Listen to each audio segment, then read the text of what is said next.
எங்களை நல் உறவினில் மகிழ வாருங்களே.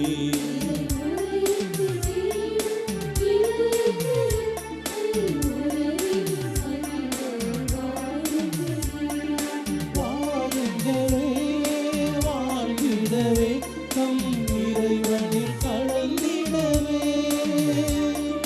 வாருங்களே வாழ்ந்திடவே நம் இறைவனில் கலந்திடவே. இறை உதயத்தை தேடும் இதயங்களே நல் உறவினில் மகிழ வாருங்களே. இறை உதயத்தை தேடும் இதயங்களே நல் உறவினில் மகிழ வாருங்களே.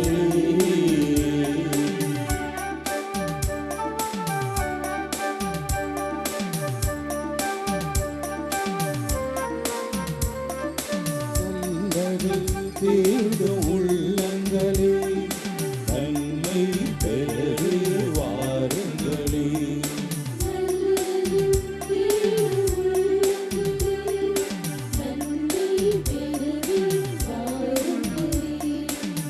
உள்ளத்தை கொடுத்து உயிரை நிலைத்து உயிரான இறைவனில் இணைந்திடவே. உள்ளத்தை கொடுத்து உரிமையில் திளைத்து உயிரான இறைவனில் இணைந்திடவே.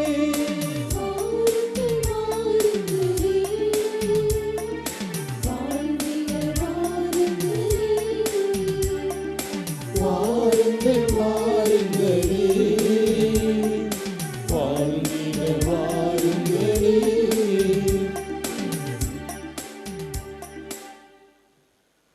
கிறிஸ்து இயேசுவில் அன்புமிக்க அருமையான அன்னையின் பிள்ளைகளே, இறைவனின் அருளாலும் அன்னை வேளாங்கண்ணி தாயின் பரிந்துரையாலும் தவக்காலத்தில் முதல் ஞாயிறில் நாம் காலடி எடுத்து வைக்கிறோம்.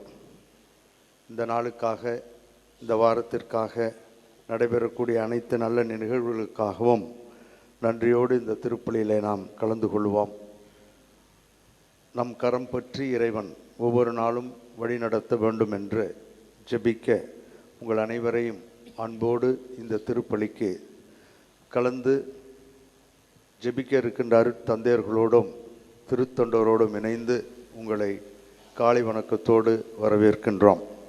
அன்னையின் அன்பு பக்தர்களே, இத்திருப்பலியானது ஆலயத்தில் கூடியிருக்கும் பக்தர்களின் கருத்துகளுக்காகவும் ஜெயா பிளஸ் தொலைக்காட்சி, திருத்தல இணையதளம் மற்றும் அனைத்து சமூக ஊடகங்களின் வழியாக பங்கெடுக்கும் பக்தர்களின் கருத்துகளுக்காகவும் இன்றைய நாளில் ஒளிபரப்பிற்கு உதவி செய்த நன்கொடையாளர்களின் குடும்ப கருத்துகளுக்காகவும் நேற்று திருப்பலி எழுதி வைத்தவர்களின் கருத்துகளுக்காகவும் ஒப்புக் கொடுக்கப்படுகிறது. மேலும் இந்த ஒளிபரப்பை காணுகின்ற அனைத்து அன்னையின் பக்தர்களையும் இறைவன் நிறைவாக ஆசீர்வதிக்கவும் இத்திருப்பலியில் மன்றாடுவோம். Dear devotees, this Mass is offered for all the faithful gathered here and those who are participating through Jaya Plus Shrine Web TV as well as other social media, and in a very special way for all the sponsors of this live telecast Mass and those who wrote their Mass intentions yesterday, and all the devotees of Our Lady of Good Health, Velanganni, who are watching the same. தந்தை மகன் தூயாவியாரின் பெயராலே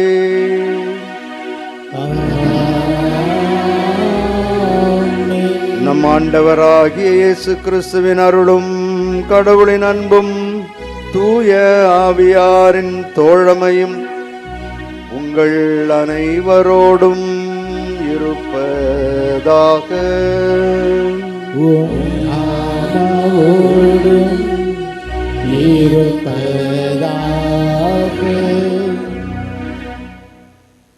இலக்கு நோக்கி பயணம் செய்கின்ற பொழுது இடரல்கள் நிறைய வரும் என்பது மனித அனுபவம்.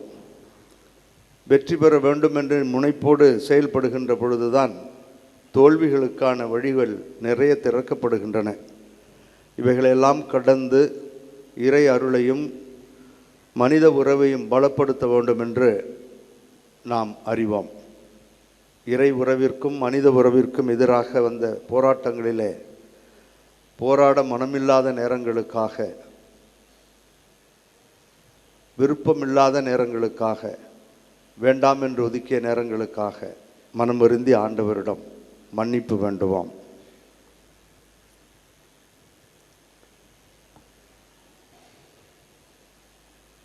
எல்லாம் வல்ல இறைவனிடமும் சகோதர சகோதரிகளே, உங்களிடமும் நான் பாவியனை ஏற்றுக்கொள்கின்றேன். ஏனெனில் என் சிந்தனையாலும் சொல்லாலும் செயலாலும் கடமையில் தவறியதாலும் பாவங்கள் பல செய்தேன். என் பாவமே, என் பாவமே, என் பெரும் பாவமே. ஆகையால் எப்பொழுதும் கன்னியான புனித மரியாவையும் வான தூதர் புனிதர் அனைவரையும், சகோதர சகோதரிகளே உங்களையும் நம் இறைவனாகிய ஆண்டவரிடம் எனக்காக வேண்டிக் கொள்ள மன்றாடுகின்றேன். எல்லாம் வல்ல இறைவன் நம்மீது இரக்கம் வைத்து நம் பாவங்களையும் குறைகளையும் பலவீனங்களையும் மன்னித்து நம் அனைவரையும் முடிவில்லாத நிலை வாழ்வுக்கு அழைத்துச் செல்வாராக. ஆமென்.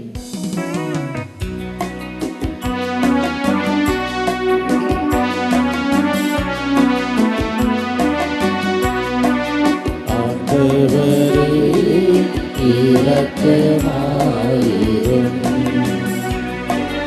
ஆண்டவரே இரக்கமாயிரும். கிறிஸ்துவே இரக்கமாயிரும். கிறிஸ்துவே இரக்கமாயிரும். ஆண்டவரே இரக்கமாயிரும். ஆண்டவரே இரக்கமாயிரும்.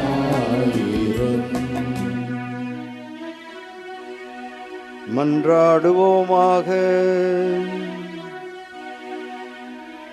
வாழ்வின் ஊற்றாகிய எங்கள் தாயும் தந்தையுமாகிய இறைவா, ஆண்டுதோறும் நாங்கள் கடைபிடிக்கும் தவக்கால அருள் அடையாளச் செயல்களால் கிறிஸ்துவின் மறையுண்மைகளை புரிந்து கொள்வதில் முன்னேற எங்களுக்கு உதவி அருளும். அதனால் அவற்றின் பயன்களை எங்கள் நன்னடத்தையில் அடைந்து மகிழ்வோடும் மனநிறைவோடும் வாழ அருள் புரிவீராக. உம்மோடு தூய ஆவியாரின் ஒன்றிப்பில் இறைவனாய் என்றென்றும் வாழ்ந்து ஆட்சி செய்கின்ற எங்கள் ஆண்டவரும் உம் திருமகனுமாகிய இயேசு கிறிஸ்து வழியாக உம்மை மன்றாடுகின்றோம்.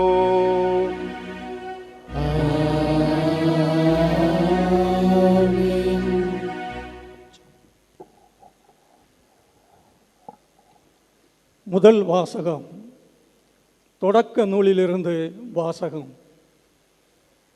ஆண்டவராகிய கடவுள் நிலத்தின் மண்ணால் மனிதனை உருவாக்கி அவன் நாசிகளில் உயிர் மூச்சை ஊத மனிதன் உயிர் உள்ளவன் ஆனான்.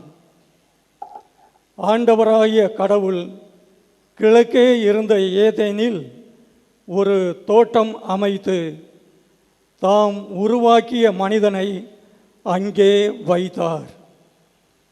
ஆண்டவராகிய கடவுள் கண்ணுக்கு அழகானதும் உண்பதற்கு சுவையானதுமான எல்லா வகை மரங்களையும் தோட்டத்தின் நடுவில் வாழ்வின் மரத்தையும் நன்மை தீமை அறிவதற்கு ஏதுவான மரத்தையும் மண்ணிலிருந்து வளரச் செய்தார். ஆண்டவராகிய கடவுள் உருவாக்கிய காட்டு விலங்குகளிலெல்லாம் பாம்பு மிகவும் சூழ்ச்சி மிக்கதாக இருந்தது. அது பெண்ணிடம், கடவுள் உங்களிடம் தோட்டத்தில் உள்ள எல்லா மரங்களிலிருந்தும் உண்ணக்கூடாது என்றது உண்மையா என்று கேட்டது.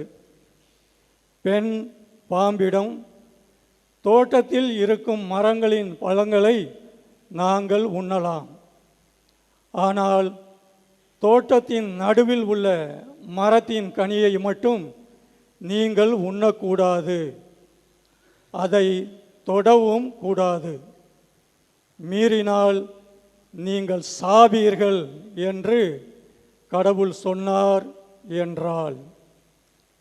பாம்பு பெண்ணிடம், நீங்கள் சாகவே மாட்டீர்கள், ஏனெனில் நீங்கள் அதிலிருந்து உண்ணும் நாளில் உங்கள் கண்கள் திறக்கப்படும்,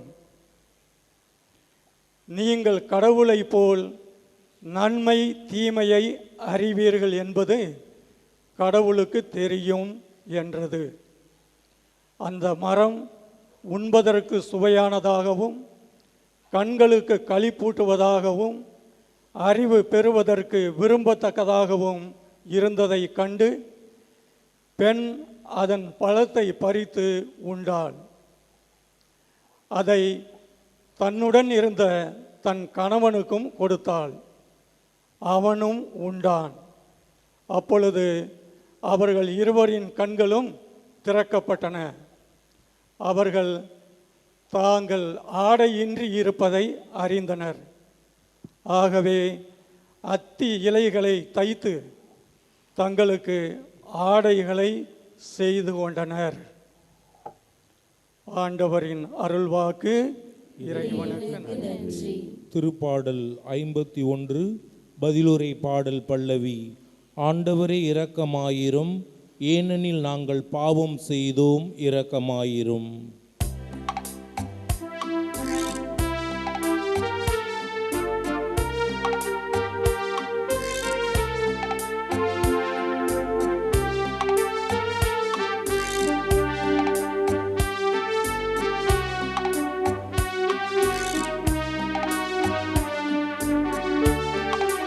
ஆண்டவரே இரக்கமாயிரும்,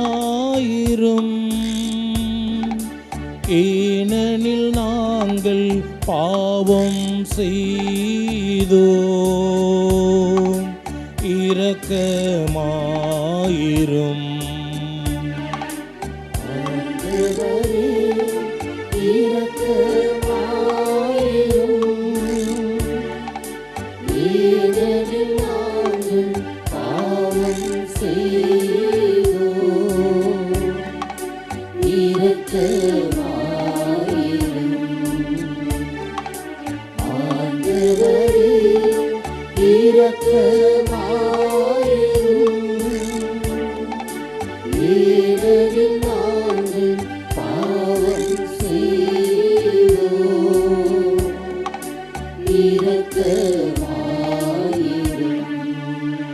கடவுளே உமது பேரன்புக்கேற்ப எனக்கு இரங்கும், உமது அளவற்ற இரக்கத்திற்கேற்ப என் குற்றங்களை துடைத்தருளும், என் தீவினை முற்றிலும் நீங்கும்படி என்னை கழுவியருளும், என் பாவம் மற்றும் போகும்படி என்னை தூய்மைப்படுத்தும்.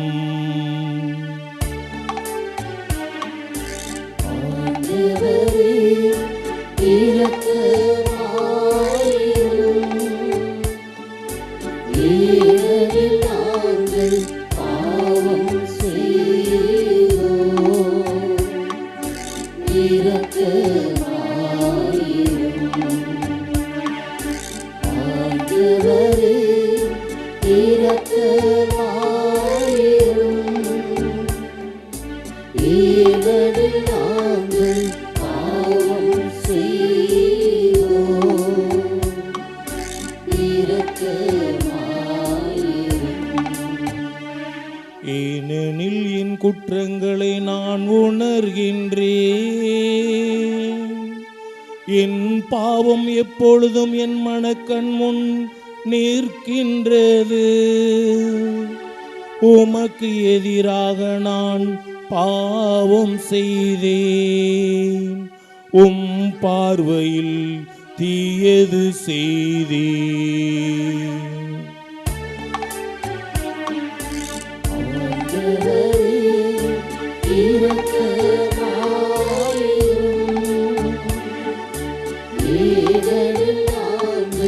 பாவம் செய்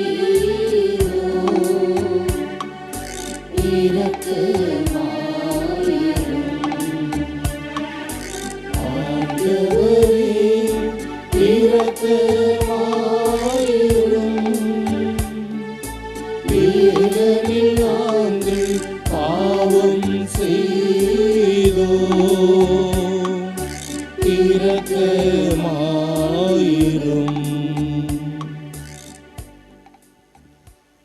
இரண்டாம் வாசகம்.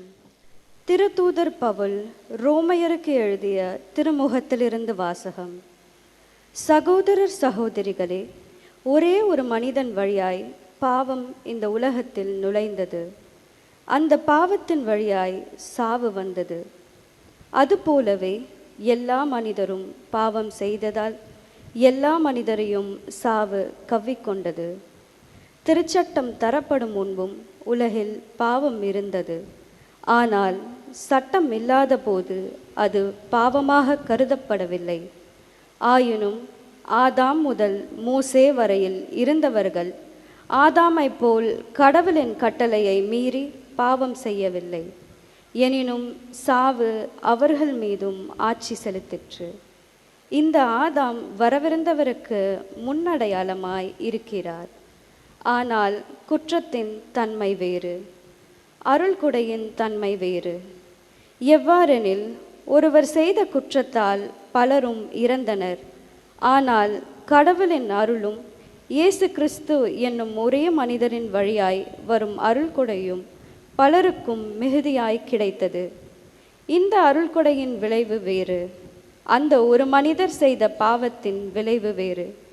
எவ்வாறெனில், ஒரு மனிதர் செய்த குற்றத்துக்கு தீர்ப்பாக கிடைத்தது தண்டனை. பலருடைய குற்றங்களுக்கு தீர்ப்பாக கிடைத்ததோ அருள்கொடையாக வந்த விடுதலை. மேலும் ஒருவர் குற்றத்தாலே அந்த ஒருவர் வழியாக சாவு ஆட்சி செலுத்தினதென்றால், அருள் பெருக்கையும் கடவுளுக்கு ஏற்புடையவராகும் கொடையையும் இயேசு கிறிஸ்து என்னும் ஒருவர் வழியாக அடைந்து கொண்டவர்கள் வாழ்வு பெற்று ஆட்சி செலுத்துவார்கள் என இன்னும் மிக உறுதியாய் நம்பலாம் அன்றோ? ஆகவே ஒருவரின் குற்றம் எல்லா மனிதருக்கும் தண்டனை தீர்ப்பாய் அமைந்தது போல், ஒரே ஒருவரின் ஏற்புடைய செயல் எல்லா மனிதருக்கும் வாழ்வளிக்கும் விடுதலை தீர்ப்பாய் அமைந்தது. ஒரு மனிதரின் கீழ்ப்படியாமையால் பலர் பாவிகளானது போல், ஒருவரின் கீழ்ப்படிதலால் பலர் கடவுளுக்கு ஏற்புடையவர்கள் ஆவார்கள். ஆண்டவரின் அருள்வாக்கு. இறைவனுக்கு நன்றி.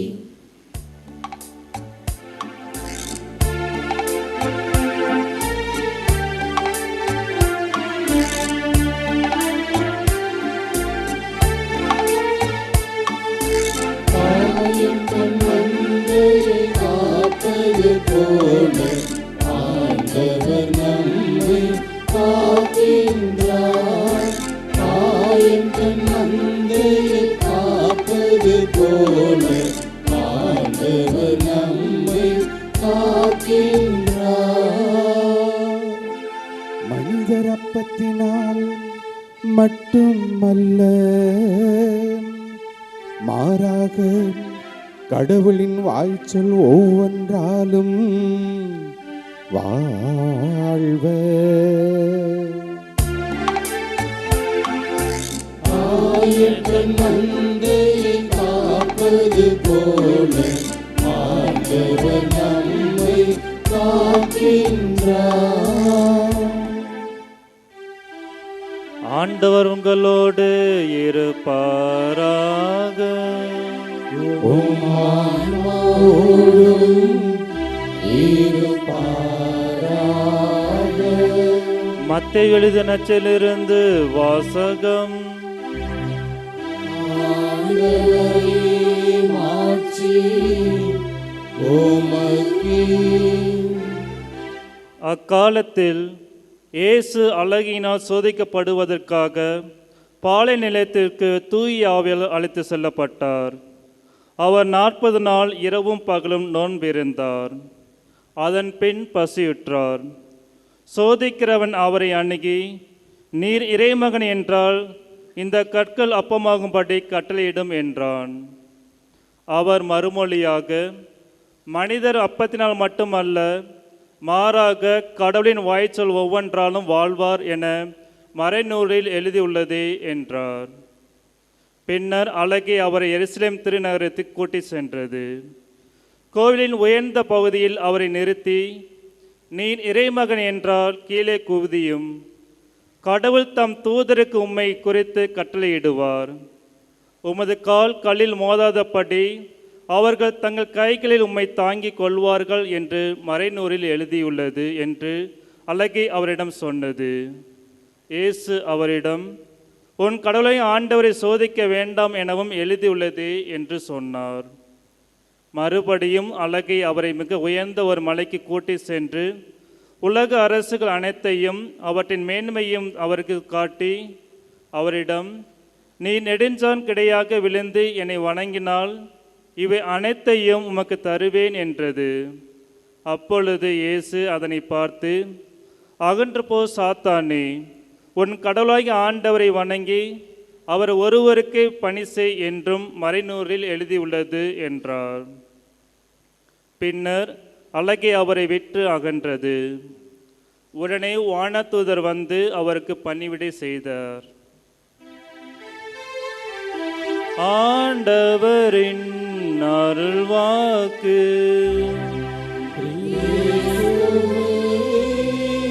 உமக்கு புகழ்.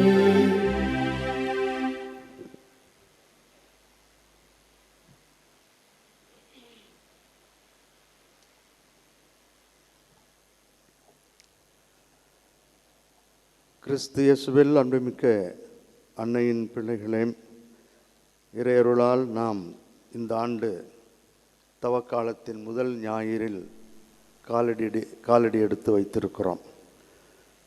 நன்றி சொல்லி ஆண்டவரோடு இணைந்து அவர் சொல்லுகின்ற வார்த்தை வழிபாட்டிலே கலந்து கொள்ள உங்களை மீண்டும் அன்போடு அழைக்கின்றேன். இன்றைய மறையுரையை 4 பிரிவுகளாக பிரித்து எளிதில் புரிந்து கொள்ள முயற்சி செய்கிறோம். 1, நற்செய்தியின் பின்னணி.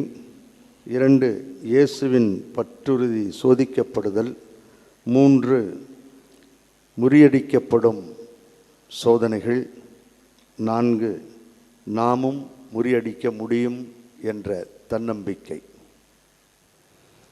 நற்செய்தியின் பின்னணி முதல் பகுதி. திருமுழுக்கு பெற்றபின் இயேசு சோதிக்கப்படுவதாக மத்தேயு நற்செய்தி பதிவு செய்கிறார். பாலை நிலம், எருசலேம் திருநகர கோயிலின் உயர்ந்த உச்சி நிலை, மிக உயர்ந்த மலைக்கு சாத்தான் அவரை கூட்டிச் சென்றதாக 3 சோதனைகளை பார்க்கிறோம். சோதிப்பது சாத்தான், சோதிக்கப்படுவது இயேசு கிறிஸ்து. ஆசை வார்த்தைகள், அழகிய காட்சிகள், நிகரில்லாத அதிகாரம் என்று இயேசுவை சாத்தான் சோதிக்கின்றான். இந்த சோதனைகள் உண்மையா, நடந்ததா என்று ஒரு கேள்வி நமக்குள் எழலாம். நடந்தது. காரணம் ஒரே ஒரு காரணம்தான். இது நடந்த பொழுது அருகில் யாரும் இல்லை. இயேசுவும் சாத்தானும் மட்டும்தான் இருந்தார்கள். ஆகவே இயேசுவை தவிர இதை பற்றி தன்னுடைய சீடர்களுக்கு சொல்வதற்கு வேறு எந்த வழியுமே இல்லை. ஆகவே இயேசு 40 நாட்கள் தான் பெற்ற அந்த அனுபவத்தை தன்னுடைய சீடர்களுக்கு, சாத்தான் எப்படியெல்லாம் சோதித்தான் என்பதை தன்னுடைய சீடர்களுக்கு ஒரு பாடமாக சொல்லி தந்திருக்க வேண்டும். அவர் சொன்னால் அன்றி வேறு யாரும் இதை பார்த்ததாகவோ எழுதியதாகவோ நடந்ததாகவோ நாம் அறிவதற்கு வாய்ப்பில்லை. ஆகவே இது ஒரு நடந்த உண்மை. இயேசு கதை கட்ட வேண்டும் என்று நினைத்திருக்க மாட்டார், நடந்திருக்க வேண்டும். ஆகவே இதை வைத்து ஒரு பாடம் தன்னுடைய சீடர்களுக்கு சொல்லித்தருகிறார். அதன் வழியாக இன்று படிக்கின்ற நமக்கும் ஒரு பாடத்தை அவர் சொல்லித்தர ஆசைப்படுகிறார். இது பின்னணி. 2வது பகுதிக்கு நாம் சொல்லுகிறோம். இயேசுவின் பற்றுறுதி சோதிக்கப்படுதல். ஏறக்குறைய இந்த 3 சோதனைகளிலும் சாத்தான் சொல்லுகின்ற ஒரே அல்லது பயன்படுத்துகின்ற ஒரு ட்ரம்ப் கார்டு நீர் இறைமகன் என்றால் என்றுதான் சொல்லுகிறான். நீர் இறைமகன் என்றால் கற்களை அப்பமாக்கும், கீழே குதியும், நெடுஞ்சாங்கடையாக விழுந்து என்னை வணங்கும் என்று சொல்லுகிறான். ஆகவே நீர் இறைமகன் என்றால் அது உண்மை, அவர்தான். ஆக மாற்று கருத்து இல்லை. இந்த வார்த்தைகள் நீர் இறைமகன் என்றால் என்று அவன் மேற்கோள் காட்டுவதனுடைய பொருள் பணிவாழ்வை, இயேசுவினுடைய பணிவாழ்வை, மீட்பை, இறையரசை குறிக்கிறது. அவர் பொழுதுபோக்காக இங்கே வரல. கடவுள் மனிதனானது பொழுதுபோக்கிற்காகவும் இந்த கணிப்பொறி உலகம் எப்படி இருக்கும் என்பதை கண்டு கழிப்பதற்காக வரவில்லை. He has come with a mission. அவர் ஒரு குறிக்கோளோடு, இலக்கு தெளிவோடு வந்திருக்கிறார். அந்த இலக்கு தெளிவை தான் யோவான் 3வது அதிகாரம் 17வது வசனத்தில் நாம் தெளிவாகவும் அழகாகவும் படிக்கிறோம். உலகிற்கு தண்டனை தீர்ப்பளிக்க அல்ல, தன் மகன் வழியாக அதை மீட்கவே கடவுள் அவரை உலகிற்கு அனுப்பினார். இலக்கு தெளிவு, தண்டனை தருவதற்கல்ல, மீட்பளிப்பதற்காகத்தான். அதற்காக என்னென்னலாம் செய்ய முடியுமோ அதை செய்யத்தான் வந்திருக்கிறார் என்பது இயேசுனுடைய இலக்கு தெளிவு. இந்த குறிக்கோளிலிருந்து, இலக்கு தெளிவிலிருந்து, இறை திட்டத்திலிருந்து அவரை தடுமாறச் செய்ய வேண்டும், தடிக்கு விழச் செய்ய வேண்டும், திசை திருப்ப வேண்டும் என்று சாத்தான் முயற்சி செய்கிறான். அதாவது மீட்பு என்னும் இலக்கை மாற்றி பார்க்கிறான், மாற்ற பார்க்கிறான். பற்றுறுதியுடன் முன்னேறி செல்லுகின்ற இயேசு கிறிஸ்துவுக்கு முட்டுக்கட்டை போடுகிறான், செல்ல அனுமதிக்க மறுக்கிறான். எனவே அவன் நினைக்கிறான், சாத்தான் நினைக்கிறான், திருமுழுக்கு பெற்று இவர்தான் என் அன்பார்ந்த மகன் என்று வீறு நடை போட்டு வருகின்ற இந்த ஆளை, இந்த மெசியாவை நான் என்ன செய்வேன், சிங்கத்தை அதன் குகையிலேயே அடக்கி பிடிக்க பார்ப்பேன் என்று அவரை ஆரம்பத்திலேயே அடிக்க பார்க்கிறான். முளையிலேயே அவரை கிள்ளி எறிந்து விட வேண்டும், அவரது முயற்சிகளை சின்னாபின்னமாக்கி விட வேண்டும், அவரை முன்னேற விடக்கூடாது என்று அவன் எண்ணுகிறான். ஆகவே இந்த நிகழ்வை நான் அதிகமாக சொல்ல விரும்பவில்லை, இருந்தாலும் உங்களுடைய சிந்தனைக்கு விட்டு அடுத்த பகுதிக்கு செல்லுகிறேன். திருமணமாகி வாழ்வே ஆரம்பிக்காத எத்தனையோ தம்பதியர்கள், 3 மாதம் 4 மாதம் 5 மாதம்தான் வாழவே ஆரம்பிக்காத எத்தனையோ தம்பதியர்கள் மனமுறிவுக்காக வரிசையில் நிற்பதாக தரவு ஒன்று சொல்லுகிறது. வாழவே இன்னும் ஆரம்பிக்கலை. இயேசு கிறிஸ்துவை நடக்க பார்க்கிறதை போல நாம் முயற்சி செய்து வாழ பார்க்கிறோம். ஒருவரை புரிந்து கொள்ள முயற்சி செய்யக்கூடிய அந்த சூழலில் சாத்தான் எப்படியோ உள்ள குடும்பத்திற்குள் யார் வழியாக வருகிறான், எப்படி வருகிறான் என்று தெரிவதில்லை. ஆனால் வருகிறான். வந்தவன் 5-6 மாதங்களிலே இந்த குடும்பத்தை நான் கலாட்டா பண்ணி ஒன்றுமில்லாமல் செய்து விடுவேன் என்று எத்தனையோ குடும்பங்கள், குழந்தைகள் பெற்ற பிற்பாடு கூட 1 வருஷம் வச்சுங்களேன், எத்தனை குடும்பங்கள் பிரிந்து போயிருக்கின்றன என்று பாருங்கள். ஏன் வாழ முடியாமல் தடுமாறுகிறோம்? முளையிலேயே அவன் கிள்ள அனுமதிக்கிறோம். ஏன்? நீங்கள் தான் யோசிக்க வேண்டும். இது துறவரத்திலும் உண்டு. துறவர குருக்கள் ஆகிய பிற்பாடும் கூட வரக்கூடிய கஷ்டங்கள், சோதனைகள், வேதனைகளில் துன்பப்படுகின்ற துறவிகள் உண்டு, நான் இல்லை என்று சொல்லவில்லை. ஆனால் வாழ வேண்டும் என்று தான் ஆண்டவர் விரும்புகிறார். முளையிலேயே கிள்ள நினைக்கின்ற அவனை தூக்கி எறிகிறார். அதைத்தான் நாம் இப்பொழுது பார்க்கிறோம். 3வது பகுதிக்கு வருகிறோம். முறியடிக்கப்படுகின்ற சோதனைகள். இதுதான் ஆண்டவரது சிறப்பு. இந்த பாடத்தை தான் ஆண்டவர் தன்னுடைய சீடர்களுக்கு சொல்லித்தர ஆசைப்படுகிறார். ஆனால் இந்த பாடத்தை தான் அவர்கள் புரிந்து கொண்டார்களா என்பது நமக்கு புரியவில்லை. ஆனால் காலப்போக்கிலே அவர்கள் புரிந்து கொண்டார்கள் என்பதுதான் உண்மை. இயேசு கிறிஸ்து ஒரு இளைஞன், ஒரு கிழவன்லாம் இல்லை, அனுபவம் அதிகம் இல்லாதவராக நமக்கு இப்பொழுது தெரிகிறது. 33 ஆண்டுகள் வாழ்ந்ததில் 30வது ஆண்டில் இது நடைபெறுவதாக நாம் பார்க்கிறோம். இளைஞன். ஆகவே அவர் ஒரு இளைஞன் மட்டுமல்ல, அவர் ஒரு சரியான யூதன், இறை வார்த்தைகளை அத்துப்படியாக அறிந்திருக்கக்கூடிய ஒரு யூதன். எப்படி இவர் இந்த சாத்தானை வென்றிருக்க முடியும்? இதுதான் நம்முடைய மறையுரை என்று. ஏன், என்ன சோதனை, கல் மண், அது இது, பெண் ஆசை, நிறைய சொல்லியிருப்பாங்க. அதெல்லாம் நான் சொல்லலை உங்கள்கிட்ட. சோதனை என்பது வாழ்வில் எல்லோருக்கும் உண்டு. அதை வெல்வது எப்படி என்பது தான் என்னுடைய மைய கருத்து. அதை எப்படி முறியடிக்க முடியும் என்பதுதான் என்னுடைய கருத்தாக நான் உங்கள் முன் வைக்கிறேன். இயேசு ஒரு யூதன். அவருக்கு இந்த பழைய ஏற்பாடுகள், இறை வார்த்தைகள் எல்லாம் நன்கு புரிந்திருக்கும். ஒரு சில இறை வார்த்தைகளை படித்து நான் உங்களுக்கு அவர் இதை ஏன் பயன்படுத்தி இருக்க மாட்டார் என்ற கேள்வியை உங்கள் முன் வைக்கிறேன். திருப்பாடல் 23:4, மேலும் சாவின் இருள் சூழ் பள்ளத்தாக்கில் நான் நடக்க நேர்ந்தாலும், எவ்வளோ ஒரு பெரிய சோதனை. ஆனால் இருள் சூழ் பள்ளத்தாக்கில் நான் நடக்க நேர்ந்தாலும் அவர் என்ன சொல்லுகிறார்? நீர் என்னோடு இருப்பதால் எத்தீங்கிற்கும் அஞ்சிடேன், உம் கோலும் நெடுங்கழியும் என்னை தேற்றும். நீர் என்னோடு இருப்பதால், அந்த தெய்வம் என்னோடு இருக்கிறது, அதை நான் அறிகிறேன், அதை நான் புரிந்து கொள்கிறேன், அதை ஏற்றுக்கொள்கிறேன். என்னை கைவிட மாட்டார் என்று நான் நம்புகிறேன். என்னுடைய புத்தி அல்ல, நான் படித்த படிப்பு அல்ல, நான் பெற்றிருக்கின்ற பட்டங்கள் அல்ல, எனக்கு இருக்கக்கூடிய வசதிகள் அல்ல எனக்கு உதவி செய்வது. நீர் என்னோடு இருப்பதால், அந்த மூவொரு தெய்வம், வான்படைகளின் ஆண்டவர் என்னோடு இருப்பதால் நான் எத்தீங்கிற்கும் அஞ்சிடேன் என்று சொல்லுகிறான். மீண்டுமாக அவர் இப்படிப்பட்ட வாக்கியங்களை கேட்டிருக்கக்கூடும், படித்திருக்கக்கூடும். திருப்பாடல் 34:10 நாம் இவ்வாறு படிக்கிறோம். சிங்கக்குட்டிகள் உணவின்றி பட்டினி இருக்க நேரிட்டாலும் ஆண்டவரை நாடுவோருக்கு நன்மை ஏதும் குறையாது. என்னுடைய வார்த்தைகள் அல்ல, நான் வேதத்திலிருந்து, விவிலியத்திலிருந்து தான் படிக்கிறேன்.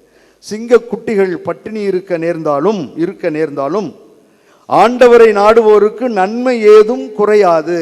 அதைத்தான் அவர் திரும்ப திரும்ப அவனிடம் சொல்லுகிறார். வெறும் அப்பத்தினாலும் அதனாலும் வாழ்வு வரப்போவதில்லை, ஆண்டவரை நம்பி வாழ்வதில் தான் வாழ்வு இருக்கிறது என்று சொல்லுகிறார். மீண்டும் நாம் படிக்கிறோம் ஒரு அருமையான பகுதி, அபக்கூக் இறைவாக்கினர் சொல்லுகின்ற ஒரு தெளிவான பகுதி. இது எல்லா யூதர்களுடைய மனதிலும் அழுத்தமாக இருந்த ஒரு பகுதி. இன்னும் சிறப்பாக துன்பங்கள் வேதனையில் பட்ட நேரத்தில் அவர்களுக்கு அது அதிகமாக இருந்த நேரம். அபாக்கூக் 3:17, 18. அத்திமரம் துளிர்த்து அரும்பாமல் போயினும், திராட்சை கொடிகள் கனி தராவிடினும், ஒலிவ மரங்கள் பயனற்று போயினும், வயல்களில் தானியம் விளையாவிடினும், கிடையில் ஆடுகள் யாவும் அழிந்து போயினும், தொழுவங்களில் மாடுகள் இல்லாது போயினும், எல்லாமே நஷ்டம். எதுவுமே இல்லைன்னு தான் படிக்கிறோம். எல்லாவற்றிலும் ஏமாற்றம், அவமானம். ஆனால் அவன் என்ன சொல்லுகிறான்? நீங்களோ நானும் அங்கு இருந்திருந்தால் கடவுளை சபித்திருப்போம், அருகில் இருப்பவர்களை சபித்திருப்போம், அல்லது ஏன் இந்த வாழ்க்கை என்று நம்மை நாமே தன்னம்பிக்கையிலிருந்து வெளியே வந்திருப்போம். தற்கொலை செய்து கொள்ளலாமா, ஓடிவிடலாமா என்றெல்லாம் நாம் நினைத்திருப்போம். ஆனால் அவன் என்ன செய்கிறான் பாருங்கள். அந்த யூதன் என்ன சொல்லுகிறான்? நான் ஆண்டவரில் களி கூறுவேன். இவ்வளவு நஷ்டங்கள் வந்த பிற்பாடும் நான் ஆண்டவரில் களி கூறுவேன். என் மீட்பரான கடவுளில் மகிழ்ச்சியுறுவேன். ஆண்டவராகிய என் தலைவரே என் வலிமை, ஆண்டவராகிய என் கடவுளே என் வலிமை. அவர் என் கால்களை பெண்மான்களின் கால்களைப் போல் ஆக்குவார். உயர்ந்த இடங்களுக்கு என்னை அழைத்து செல்லுவார், நடத்தி செல்லுவார். இதுதான் அந்த சோதனைகளை முறியடிப்பதற்கு ஆண்டவர் பயன்படுத்திய சூட்சுமமாக இருக்க வேண்டும். ஆகவே அவர் இவ்வாறு சொல்லுகிறார். மேலும் ஒன்றை பார்க்கிறோம். என்ன நஷ்டம், என்ன ஏற்பாடுகள் நாம் பார்த்த இந்த இவைகளெல்லாம் அதிகாரம், ஏமாற்றங்கள், போர், பயம், அச்சம், நடுக்கம், இந்த ஒரு சூழலையும் பார்க்கிறோம். மக்கபேயர் முதல் புத்தகம் 3வது அதிகாரம் 17-19 வசனங்களிலே நான் படிக்கிறேன். என் வார்த்தைகளை நம்பாதீர்கள், விவிலியத்திலிருந்து தான் நான் படிக்கிறேன். இதைத்தான் உங்களுக்கு படித்து காட்டுகிறேன். இது போன்ற வசனங்களை ஆண்டவர் தனக்குள் அதை உள்வாங்கி பயன்படுத்தி சாத்தானை விரட்டி இருக்க வேண்டும். 1 மக்கபேயர் 3:17-19. 17 இவ்வாறு சொல்லுகிறது. படை ஒன்று தங்களை எதிர்த்து வருவதை கண்டபோது யூதாவின் ஆள்கள், சிலராயிருக்கும் நாம் இவ்வளவு வலிமை மிக்க திரளான கூட்டத்தை எவ்வாறு எதிர்த்து போரிட முடியும்? பயம். நம்ம கொஞ்சம் பேர் தான் இருக்கோம், அவன் பெரும் படையோடு வருகிறான். மேலும் அதோடு கூட ஆடட் ரீசன், இன்று நாம் ஒன்றும் உண்ணாததால் சோர்ந்திருக்கிறோமே, என்ன செய்ய போகிறோம் என்று அவரிடம் சொன்னார்கள். அதற்கு யூதா என்ன சொல்லுகிறார் பாருங்கள். இதுதான் வாழ்க்கை, இதுதான் முறியடிக்கக்கூடிய சூத்திரம். அவர் சொல்லுகிறார், போரில் வெற்றி என்பது படையின் எண்ணிக்கையை சார்ந்தது அல்ல, விண்ணக இறைவனிடமிருந்து வரும் வலிமையை சார்ந்ததே. அவன் சொன்னான், பெண்மான் கால்களைப் போல் என்னை ஆக்குவார், அவரே என் வலிமை என்றான். இங்கேயும் அதே தான் சொல்லுகிறான். போரில் வெற்றி என்பது படைகளை பொறுத்தது அல்ல. இறைவன் யார் பக்கம் யார் சார்பாக போரிடுகிறாரோ அவர்களுக்குத்தான் வெற்றி என்று சொன்னார். இயேசு இறைவனை நம்பினார், அதனால் போரிட்டார், அந்த சோதனைகளை முறியடித்தார். நம்மாலும் வாழ முடியும், வாழ வேண்டும். இயேசு தமது பணிக்குரிய அன்பு, நீதி, சமத்துவம், இரக்கம் போன்ற மதிப்பீடுகளை விட்டுவிட்டு உலக ஆட்சிக்குரிய அதிகாரம், ஆணவம், வெற்றிக்கான குறுக்கு பாதை, பதவி சுகம் இவைகளில் ஈடுபடுவது கடவுளுக்கு ஊழியம் செய்யாமல் உலக சக்திகளுக்கு ஊழியம் செய்வதாகும் என்று கூறி அதே இறை வார்த்தையால் அவனை விரட்டிவிட்டார். ஆகவே நம்மாலும் வாழ முடியும். 4வது பகுதிக்கு செல்லுகிறேன். வாழ முடியும், வாழ வேண்டும். பெரும்பாலும் என்னை சந்திக்கின்றவர்கள் சொல்லுகின்ற 2 கருத்துக்கள். ஒன்று, குடும்ப அமைதிக்காக வேண்டிக் கொள்ளுங்கள். ஈகோ பெரிய பேய். என் மருமகள், என்னுடைய மகள் சேர்ந்து வாழவில்லை. அந்த ஈகோவை ஒழிக்க வேண்டிக் கொள்ளுங்கள், குடும்ப சமாதானத்திற்காக. 2வது, இப்பொழுது இருக்கின்ற மிகப்பெரிய பேய், சிறப்பாக இளைஞர்களிடம் இருக்கக்கூடிய பேய், இணையதள அடிமைகளும் பாதிப்பும். செல்ஃபோன் மட்டும் இல்லை, எல்லாம் இணையதளத்தில் வரக்கூடிய அனைத்தும். இந்த 2ற்காக என்னுடைய பையன் 10வது தான் படிக்கிறான், 12வது தான் படிக்கிறான், அவன் எப்போ பார்த்தாலும் செல்ஃபோனில் இருக்கான், வேண்டிக்குங்க. இதுதான் நமக்கு சொல்லப்படுகின்ற நம்மிடம் இருக்கின்ற மிகப்பெரிய சோதனை. பெரியவர் முதல் சிறியவர் வரை இந்த இணையதளத்திற்கு அடிமையாகி பாதிக்கப்படுகின்றது தொடர்ந்து இருக்கிறது. நான் இவைகளில் விளக்கம் செய்ய விரும்பவில்லை, நான் சொல்லாமலேயே நீங்கள் அறிவீர்கள். வாழ முடியும் என்பதற்காக 2 வாக்கியங்களை படித்து முடிக்கிறேன். யாக்கோபு எழுதிய திருமுகம் 1வது அதிகாரம் 13, 14. சோதனை வரும்போது இச்சோதனை கடவுளிடமிருந்து வருகிறது என்று யாரும் சொல்லக்கூடாது. நோ. ஏனெனில் கடவுள் தீமையின் தூண்டுதலுக்கு உள்ளாவதில்லை. என்ன செய்கிறோம்? ஒவ்வொருவரும் தம் சொந்த தீய நாட்டத்தினாலே சோதிக்கப்படுகின்றனர். அது அவர்களை கவர்ந்து மயக்கி தன்வயப்படுத்துகிறது. பின்னர் தீய நாட்டம் கருக்கொண்டு பாவத்தை பெற்றெடுக்கிறது. பாவம் முழு வளர்ச்சி அடைந்து சாவை விளைவிக்கின்றது. எனவே அன்பான சகோதர சகோதரிகளே, அவர் சொல்றார், ஏமாந்து போகாதீர்கள். சோதனை உள்ளிருந்து தான் வருகிறது. வாழ முடியும், வாழ வேண்டும் என்று ஆண்டவர் விரும்புகிறார். இறுதியாக பேதுரு எழுதிய திருமுகத்திலிருந்து படித்து முடிக்கிறேன். பேதுரு எழுதிய முதல் திருமுகம் 5வது அதிகாரம் 7, 9 வசனங்கள்.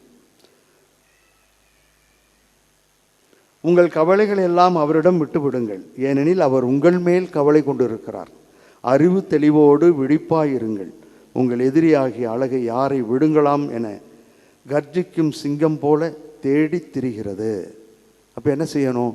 9வது வசனம், அசையாத நம்பிக்கை கொண்டவர்களாய் அதனை எதிர்த்து நில்லுங்கள்.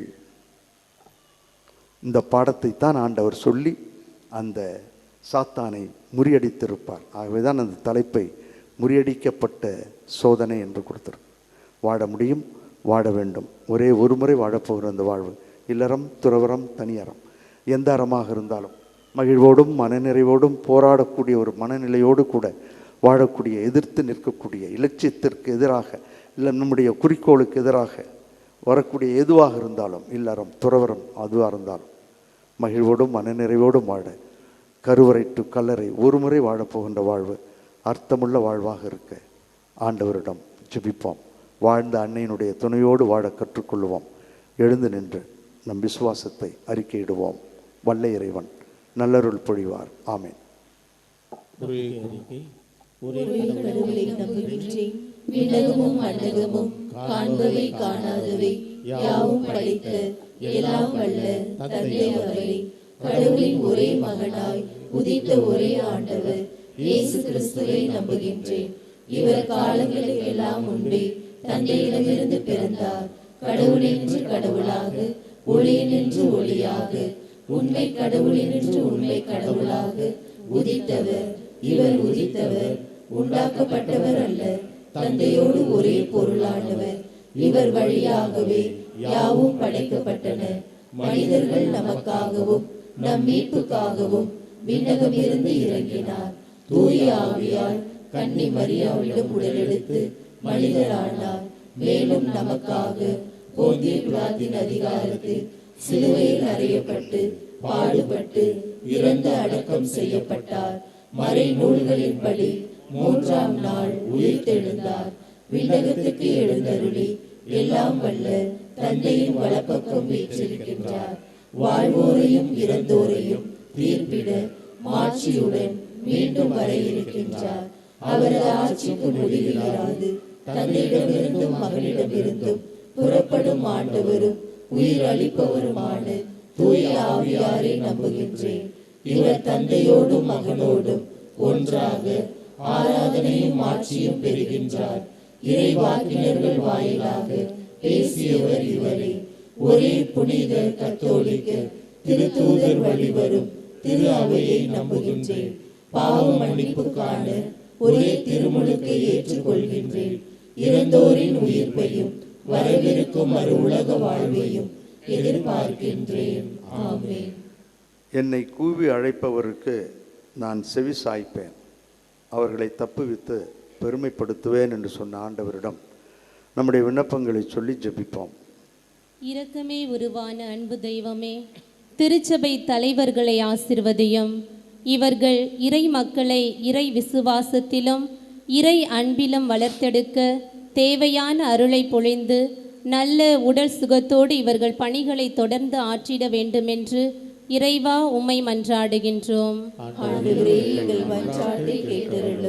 அன்பே உருவான எம் இறைவா, எம் நாட்டை ஆளும் தலைவர்களுக்காக செபிக்கிறோம். அவர்கள் தன்னலம் துறந்து பொது நலத்தோடு செயல்படவும் ஏழை எளிய மக்களின் நலனில் அக்கறை கொண்டு செயல்பட தேவையான அருளை பொழிய வேண்டுமென்று இறைவா உம்மை மன்றாடுகின்றோம். அருளை பொழிபவரே எம் இறைவா, உம் தாய் அன்னை மரியாவின் மேலுள்ள அன்பினால் இத்தெய்வீக திருப்பலியில் கலந்து கொண்டும் பல்வேறு சமூக ஊடகங்கள் வழியாகவும் செபிக்கும் அனைவரையும் ஆசிர்வதித்து அவர்களின் நன்றி எறிதல்களையும் விண்ணப்பங்களையும் ஏற்றுக்கொண்டு தொடர்ந்து ஆசிர்வதித்து காத்திட வேண்டுமென்று இறைவா உம்மை மன்றாடுகின்றோம். போராட்டங்களை எதிர்கொண்டு வாழ அழைத்தவரே எம் இறைவா, எங்களது அன்றாட வாழ்வில் வரும் போராட்டங்கள், சோதனைகள், துன்பங்கள் இவற்றை எதிர்த்து போராடவும் பாவ சோதனைகளை வென்று நல்லொழுக்கத்துடன் வாழவும் இத்தவக்கால பயணத்தை தகுதியுடன் தொடர உம் அருளை தந்து புதுவாழ்வு அடைய வேண்டுமென்று இறைவா உம்மை மன்றாடுகின்றோம். நம்ம ஒவ்வொருவருடைய தனிப்பட்ட விண்ணப்பத்திற்காக சிறிது நேரம் மௌனமாக ஜெபிப்போம். நம்மிடம் ஜெபிக்க சொல்லி கேட்டுக்கொண்டவர்களுக்காக ஜெபிப்போம். இந்த நாளிலே நடைபெறக்கூடிய நல்ல பல வைபவங்கள், திருமணங்கள் இவைகளெல்லாம் இறையருளால் ஆசீர்வதிக்கப்பட வேண்டும் என்று ஜெபிப்போம். நம்முடைய பேராலய பங்கிலே பணிபுரிகின்ற, அயராது உழைக்கின்ற பணியாளர்கள் அனைவரையும் இறைவன் ஆசீர்வதிக்க வேண்டும் என்று ஜெபிப்போம்.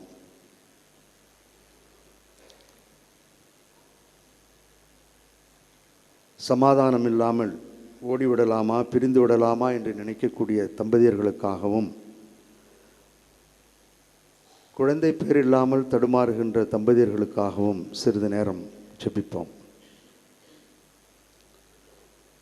தேர்வின் காலங்களிலே இருக்கக்கூடிய நம்முடைய குழந்தைகள் தீய சக்திகளின் பிடிகளிலிருந்து வெளிவந்து தேர்வுகளை சிறப்பாக எழுத நல்ல சூழல் அமைய வேண்டும் என்று ஜெபிப்போம். இந்த விண்ணப்பங்களை எல்லாம் நேற்றும் இன்றும் என்றும் மாறாதவராக இருந்து கரம் பிடித்து வழி நடத்துகின்ற நல்லாயன் இயேசு கிறிஸ்து வழியாக உம்மை மன்றாடுகின்றோம். ஆமென்.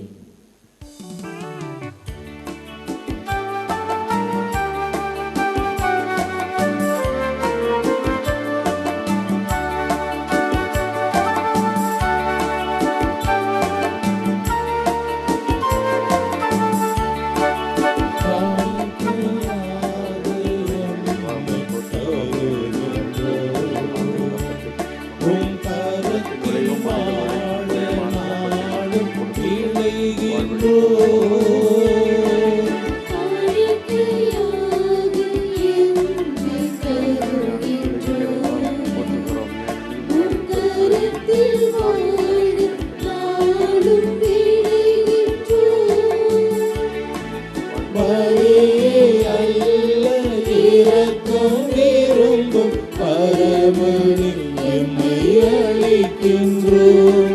காணிக்கையாக எம்மை தருகின்றோம். உம் கரத்தில் வாழ நாளும் விளைகின்றோம். நாம் அனைவரும் சேர்ந்து ஒப்புக் கொடுக்கின்ற இந்த திருப்பலி எல்லாம் வல்ல தந்தையாகிய இறைவனுக்கு ஏற்றதாகும்படி சேர்ந்து ஜெபிப்போம். புகழ்ச்சிக்காகவும் ஆட்சிக்காகவும் நமது நன்மைக்காகவும் புனித திரு அவையின் அனைத்து நலனுக்காகவும் உமது கையிலிருந்து இப்பலியை ஏற்றுக்கொள்வாராக. அருள் பொழியும் எங்கள் தாயும் தந்தையுமாகிய இறைவாம், இக்காணிக்கைகளை உம் திருமுன் கொண்டு வந்து புனிதமிக்க அருள் அடையாளமாக கொண்டாட்டத்தை தொடங்குகின்றோம். இவற்றை தகுந்த முறையில் ஒப்புக் கொடுக்க எங்களுக்கு அருள் புரிய உம்மை வேண்டுகின்றோம். எங்கள் ஆண்டவராகிய கிறிஸ்து வழியாக உம்மை மன்றாடுகின்றோம்.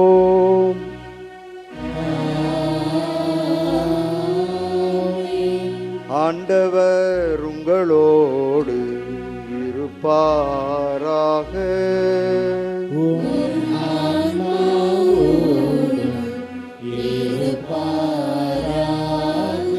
இதயங்களை மேலே எழுப்புங்கள்.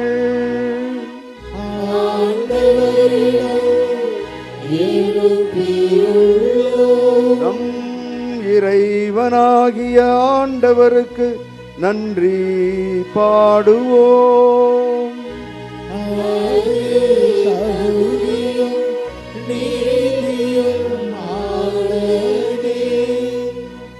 தூயவரான எங்கள் தாயும் தந்தையுமாகிய இறைவாம், வாரத்தில் முதல் நாளாகிய இன்று அன்னையினுடைய பேராலயத்திலிருந்து நாங்கள் உம்மை போற்றுவதும் உம்மை புகழ்வதும் மெய்யாகவே தகுதியும் எங்களுக்கு மகிழ்வும் நிறைவும் தருகின்ற செயலுமாகும். கிறிஸ்து 40 நாள்கள் இவ்வுலக உணவை தவிர்த்து உண்ணா நோன்புக்கு உரு கொடுத்து அதை புனிதப்படுத்தினார். மேலும் தொடக்கத்தில் தோன்றிய பாம்பின் மாய கவர்ச்சிகள் அனைத்தையும் அவர் தோற்கடித்து தீமையின் ஆட்சியின் மீது வெற்றி கொள்ள எங்களுக்கு கற்பித்தார்.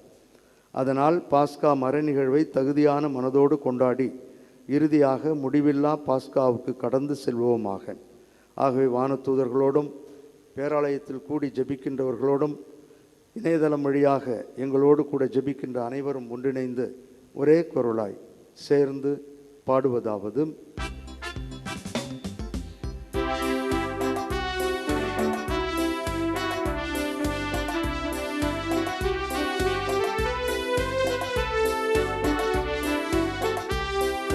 தூயவர் தூயவர் தூயவர் வான்படைகளின் கடவுளமாண்டவர்,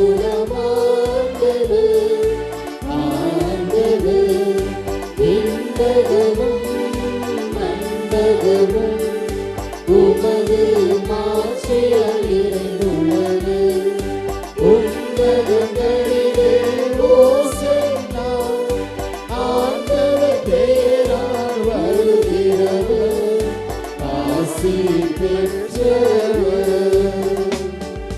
உன்னதங்களிலே ஓசன்னா, உன்னதங்களிலே ஓசன்னா.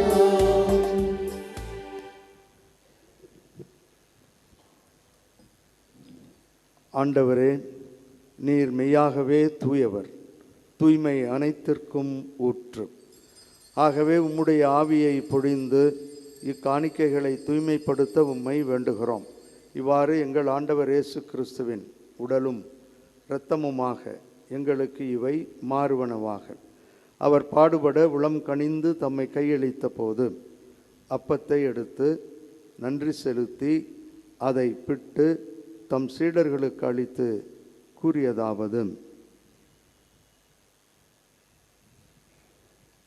அனைவரும் இதிலிருந்து பெற்று உண்ணுங்கள், ஏனெனில் இது உங்களுக்காக கையளிக்கப்படும் என் உடல்.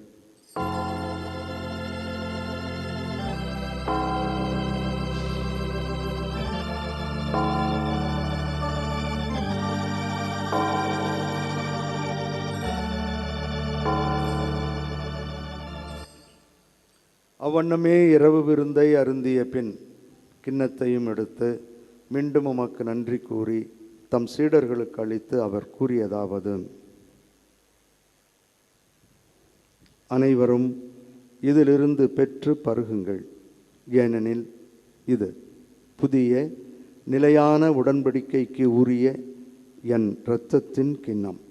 இது பாவ மன்னிப்புக்கு என்று உங்களுக்காகவும் பலருக்காகவும் சிந்தப்படும். இதை என் நினைவாகச் செய்யுங்கள்.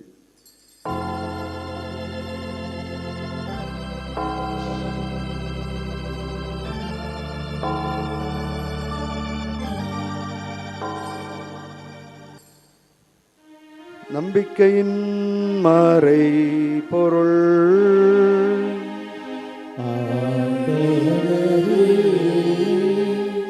நீர் வருமளவும் உமது இறப்பினை அறிக்கையிடுகின்றோம், உமது உயிர்ப்பினையும் எடுத்துரைக்கின்றோம். ஆகவே ஆண்டவரே, நாங்கள் கிறிஸ்துவின் இறப்பினையும் உயிர்ப்பினையும் நினைவு கூர்ந்து வாழ்வு தரும் அப்பத்தையும் மீட்பளிக்கும் கிண்ணத்தையும் உமக்கு ஒப்புக் கொடுக்கின்றோம். உம் திருமுன் நின்று ஊழியம் புரிய தகுந்தவர்களென தகுதியில்லாத எங்கள் அனைவரையும் ஏற்றுக்கொண்டீர். எனவே உமக்கு நன்றி செலுத்துகின்றோம். மேலும் கிறிஸ்துவின் உடலிலும் இரத்தத்திலும் பங்கு கொள்ளும் எங்கள் அனைவரையும் தூய ஆவியார் கரம் பிடித்து வழிநடத்தி ஒன்று சேர்க்க வேண்டுமென உம்மை தாழ்மையுடன் மன்றாடுகின்றோம்.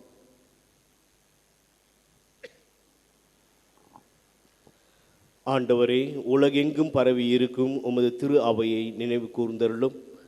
எங்கள் திருத்தந்தை லியோ, எங்கள் ஆயர் சகாயராஜ், எல்லா திருநிலையினர் ஆகிய அனைவரோடும் உமது திரு அவை அன்பில் நிறைவு பெற செய்தருளும். மேலும் உயிர்த்தெழும் எதிர்நோக்குடன் துயில் கொள்ளும் எங்கள் சகோதரர் சகோதரிகளையும் இறந்தோர் அனைவரையும் இரக்கத்துடன் நினைவு கூர்ந்து உமது திருமுக ஒளியினுள் ஏற்றருளும். எங்கள் அனைவர் மீதும் இரக்கமாயிரும். கடவுளின் கன்னித்தாயான புனித மரியா, அவருடைய கணவரான புனித யோசேப்பு, புனித திருத்தூதர்கள், இவ்வுலகில் உமக்கு உகந்தவராயிருந்தோர் ஆகிய புனிதர் அனைவருடனும் நாங்கள் நிலை வாழ்வில் பங்கு கொள்ளும் தகுதி பெற்று உம் திருமகன் இயேசு கிறிஸ்து வழியாக உம்மை புகழ்ந்தேத்தும் வரம் அருள உம்மை மன்றாடுகின்றோம்.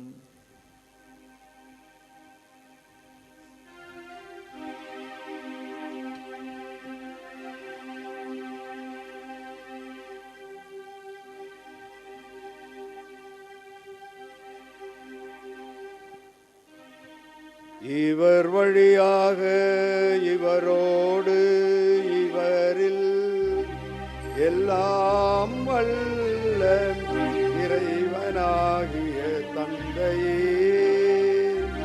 தூய ஆவியாரின் ஒன்றிப்பில் எல்லா புகழும் ஆட்சியும் என்றென்றும் உமக்கு உரியதே.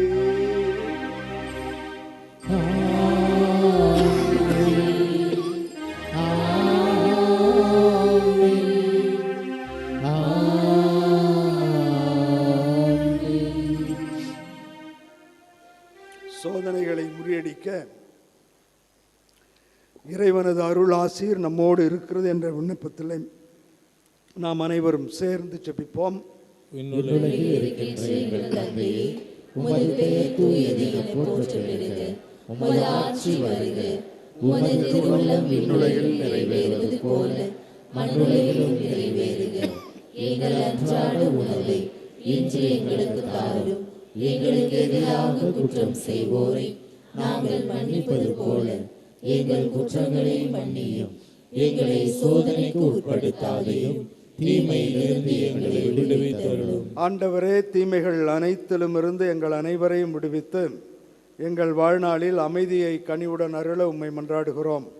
உமது இரக்கத்தின் உதவியால் நாங்கள் பாவத்திலிருந்தும் பாவச் சூழல்களிலுமிருந்து விடுதலை பெற்று யாதொரு தேவையற்ற கலக்கமுமின்றி நலமாக வாழ்வோமாக. நாங்கள் எதிர்நோக்கி இருக்கும் பேரின்பத்திற்காகவும் எம் மீட்பராகிய இயேசு கிறிஸ்துவின் வருகைக்காகவும் காத்திருக்கின்றோம். ஆண்டவரே இயேசு கிறிஸ்துவே, அமைதியை உங்களுக்கு விட்டுச் செல்லுகிறேன், என் அமைதியையே உங்களுக்கு அளிக்கிறேன் என்று உம் திருத்தூதர்களுக்கு மொழிந்தீரேன். எங்கள் பாவங்களையும் குறைகளையும் பலவீனங்களையும் பாராமல் உமது திரு அவையின் நம்பிக்கையை கண்ணோக்கி உமது திருவுளத்திற்கு ஏற்ப அதற்கு அமைதியையும் எங்கள் குடும்பங்களுக்கு ஒற்றுமையையும் சோதனைகளை முறியடிக்கக்கூடிய நல்ல மனதையும் தேர்வெடுத்திருக்கின்ற குழந்தைகளுக்கு ஒளிமயமான எதிர்காலத்தையும் தந்து வழிநடத்துவீராக. என்றென்றும் வாழ்ந்து ஆட்சி செய்கின்றவர் நீரே. ஆண்டவருடைய அமைதி உங்களோடு என்றும் இருப்பதாக. ஒருவருக்கொருவர் அமைதியை பகிர்ந்து கொள்வோம். உலகின் பாவங்களை போக்கும் இறைவனின் செம்மறியே, எங்கள் மேல் இரக்கமாயிரும். உலகின் பாவங்களை போக்கும் இறைவனின் செம்மறியே, எங்கள் மேல் இரக்கமாயிரும். உலகின் பாவங்களை போக்கும் இறைவனின் செம்மறியே, எங்களுக்கு அமைதியை அளித்தருளும்.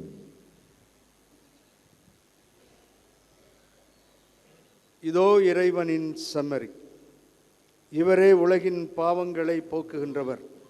சோதனைகள் அனைத்தையும் முறியடிக்கக்கூடிய வழிவகைகளை சொல்லித் தந்தவர்.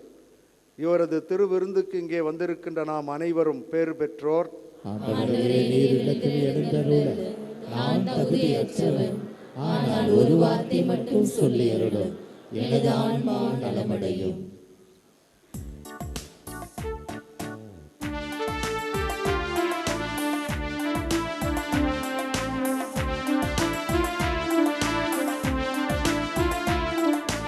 அன்பில் கனிந்து வந்த அமுதே, சிந்தை மகிழ் உறவே, தந்தை தரும் உணவே.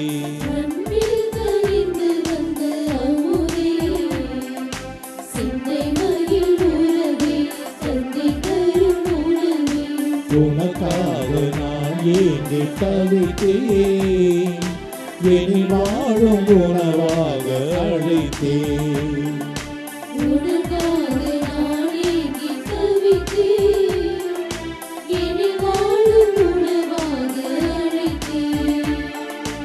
அன்பில் கனிந்து வந்த அமுதே, சிந்தை மகிழ் உறவே, தந்தை தரும் உணவே.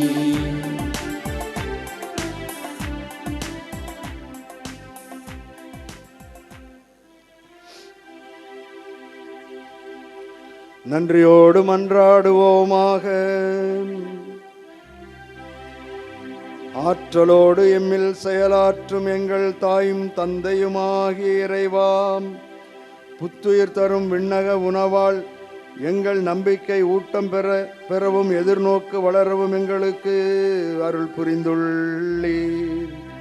நாங்கள் என்றும் ஆர்வத்துடன் உமது அருளையும் ஆசிரையும் நாட எங்களுக்கு அருள் புரிவீராக. எங்கள் ஆண்டவராகிய கிறிஸ்து வழியாக உம்மை மன்றாடுகின்றோம். ஆண்டவர் உங்களோடு இருப்பாராக.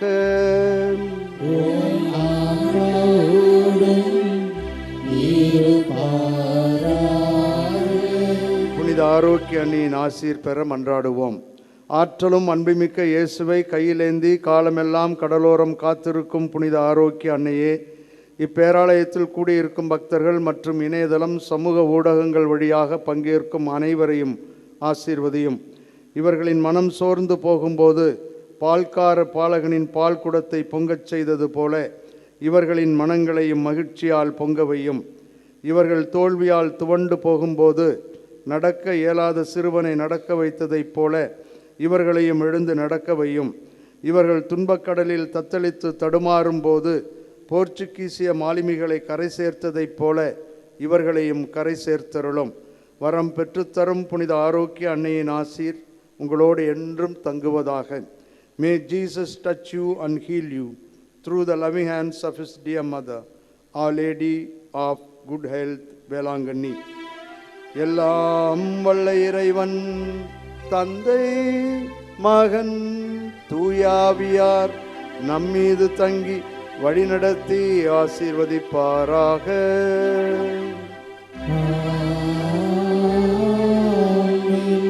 சென்று வாருங்கள், திருப்பலி நிறைவேறிற்று.